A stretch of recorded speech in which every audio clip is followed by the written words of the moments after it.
Nesse vídeo eu pretendo encerrar a resposta ao comentário feito lá no vídeo de estreia do canal há 3 meses atrás, que foi uma verdadeira metralhadora contra a Igreja Católica. Uma metralhadora de ataques que é o que a Igreja Católica sempre recebe em todos os tempos, de todos os lados. Por isso me dediquei a responder ponto a ponto desse comentário e esse é o 3º vídeo já dessa série. Se você não assistiu os 2 primeiros, vou deixar o link aqui na descrição e vamos pro vídeo. Seja bem-vindo, eu sou o Léo Rodrigues e você está no canal Católico Convertido. Nosso amigo encerrou o vídeo dizendo: ainda descobriu como verdade que depois de bater a cachuleta, umas missas pagas pelos seus entes queridos pode livrá-lo do famigerado e nefando purgatório, uma invencionice do clero romano. Ou seja, uma invenção do homem e não uma revelação divina. Eu vou deixar para falar da parte financeira, ou seja, essa suposta cobrança por missa no final, para a gente entender melhor o que é purgatório e de onde veio essa ideia de missa para defunto. Porque esse é o conhecimento que está faltando para o nosso amigo. O que é o purgatório? É o estado de purificação após a morte. Ou seja, o purgatório é o estado transitório em que passam as pessoas que morrem na graça de Deus, mas ainda precisam de purificação antes de entrar plenamente no céu. O purgatório é para as almas que já estão salvas. Não é uma condenação como é comum imaginar. E também não é uma segunda chance. Desde criança eu sempre vi o purgatório como uma condenação, uma coisa ruim. Mas a igreja nos ensina que após a morte a gente tem 2 destinos. Um é a vida eterna, que é a presença na graça plena com Deus na eternidade, ou o inferno, que não por maldade de Deus, devido ao nosso livre-arbítrio, a gente pode escolher negar a Deus. E o purgatório é justamente para aqueles que vão viver a eternidade na plenitude com Deus. Agora que a gente entendeu o conceito, vamos ver como a Igreja Católica chegou a essa ideia. Será que foi mesmo uma invencionice do clero romano, como disse nosso amigo, ou será que foi uma revelação divina? E como já de costume aqui no canal, vamos começar pela Bíblia.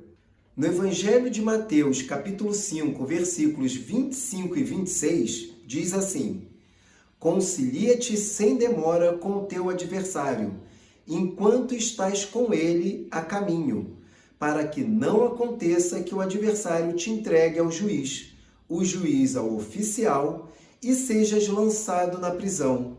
Em verdade te digo, não sairás dali enquanto não pagares o último centavo. Essas são palavras de Jesus. Como ler essa passagem e não entender o que Jesus está revelando aqui?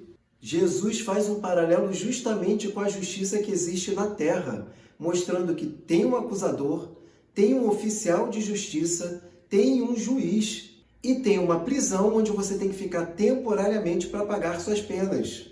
E Jesus completa: não sairás dali enquanto não pagares o último centavo. Trata-se de um período, algo passageiro. E assim é o purgatório. Você sofre uma pena com a finalidade de purificação para aí sim estar pronto para ir para o céu. Mas será que essa explicação que eu acabei de dar ainda não seria uma invencionice do clero romano? Ou será que é possível verificar na própria Bíblia que os apóstolos também já pensavam assim? O apóstolo Paulo, na primeira carta aos Coríntios, capítulo 3, versículos 13 a 15, diz: a obra de cada um se tornará manifesta. O dia a tornará conhecida, pois será revelada no fogo, e o fogo provará qual é a obra de cada um. Se a obra que alguém construiu permanecer, receberá recompensa. Se a obra de alguém se queimar, sofrerá prejuízo, e porém será salvo, mas como que através do fogo. São Paulo fala que a obra de cada um será provada pelo fogo, e que alguns serão salvos, porém como através do fogo. O apóstolo Paulo não deixa dúvidas sobre o que a gente leu no Evangelho de Mateus. Ele não usa a palavra purgatório, mas ele explica que a obra de alguns queimará, sofrerá prejuízo, mas esse será salvo. Não satisfeito, eu ainda fui em busca de mais, ou seja, na igreja primitiva. Fui ver o que os primeiros cristãos acreditavam. E eu encontrei os escritos de Tertuliano, que viveu entre 155 e 220 depois de Cristo, ou seja, séculos 2 e 3, muito antes do malvadão clero romano pós-Constantino. Tertuliano escreveu que os cristãos rezavam pelos mortos. As almas dos justos, ainda imperfeitos, poderiam beneficiar-se das orações da igreja. E ainda disse mais: alguns mortos poderiam estar em estado intermediário de espera e purificação. Essa é a doutrina da Igreja Católica desde os primeiros séculos até hoje. Nada mudou. Mais uma vez, a palavra purgatório ela não é utilizada, mas hoje a gente usa essa palavra justamente para expressar aquilo que foi dito por Cristo, pelo evangelista Mateus e pelo apóstolo Paulo. Isso tudo na Bíblia. E para deixar clara a tradição da igreja, Tertuliano fez esse registro importantíssimo para os dias de hoje. Acho que o que a gente viu até agora já é o suficiente para alguns, mas eu quero continuar com Orígenes. Orígenes também viveu entre os anos de 185 e 253 depois de Cristo, ou seja, no mesmo período de Tertuliano. E nos seus escritos também mostram que, após a morte, as almas passam por uma purificação espiritual. Essa purificação pode envolver uma espécie de fogo, como vimos o apóstolo Paulo citar na Bíblia. E ele ainda diz que as almas não entram imediatamente na plena visão de Deus se ainda estiverem imperfeitas. Quanto mais você estuda a igreja primitiva, ou seja, o cristianismo ali dos primeiros séculos, mais católico você se torna. Todas as outras religiões que se dizem cristãs, elas negam a realidade da preservação da verdade de Cristo. Todas seguem a mesma narrativa de que em algum momento essa verdade foi perdida e que o fundador dessa nova religião cristã é justamente esse retorno à verdade perdida. E o engraçado é que essa narrativa não é bíblica, não tem lastro histórico e ainda contraria a promessa do próprio Cristo, que disse que fundaria a sua igreja e que as portas do inferno não prevaleceriam sobre ela.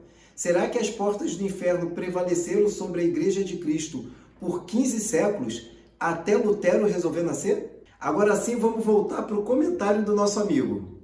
Tratamos da parte que ele chama o purgatório de invencionice do clero romano, mas ele continua dizendo que é para aterrorizar a mente dos ignorantes com o propósito de arrecadar fundos com a venda de missas em intenções do defunto, e por aí vai. E aqui eu preciso dizer que eu fazia parte do time dos soberbos que colocavam todos os católicos de 2000 anos de história da igreja como ignorantes. Consequentemente, eu julgava Santo Agostinho como ignorante, São Tomás de Aquino como ignorante, os mártires e santos da igreja que defenderam com sua própria vida essa verdade por séculos, eu coloquei como ignorantes. Todos esses que eu acabei de citar, enganados por um político chamado Constantino, lá do século IV, que paganizou todo o cristianismo e toda a cristandade aceitou esse sincretismo, aceitou essa nova religião.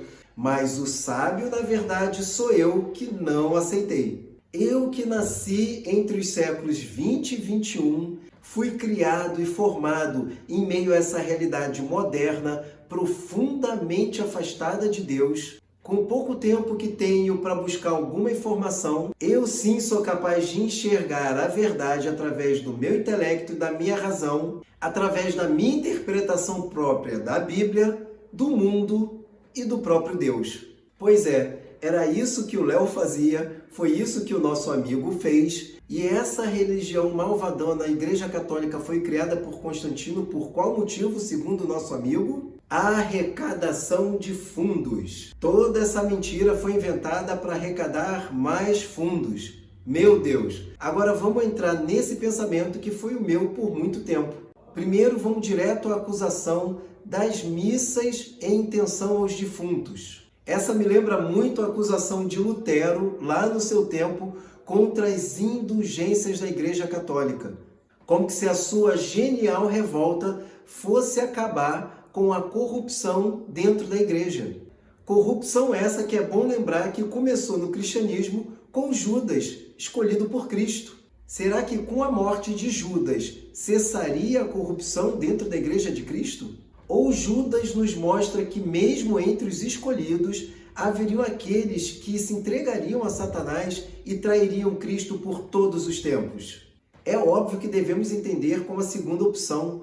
Lá se vão mais de 2000 anos de constatação dessa realidade. Será que com a Revolução de Lutero, essa nova igreja, já dividida entre mais de 40.000 denominações, tem se mostrado isenta à corrupção?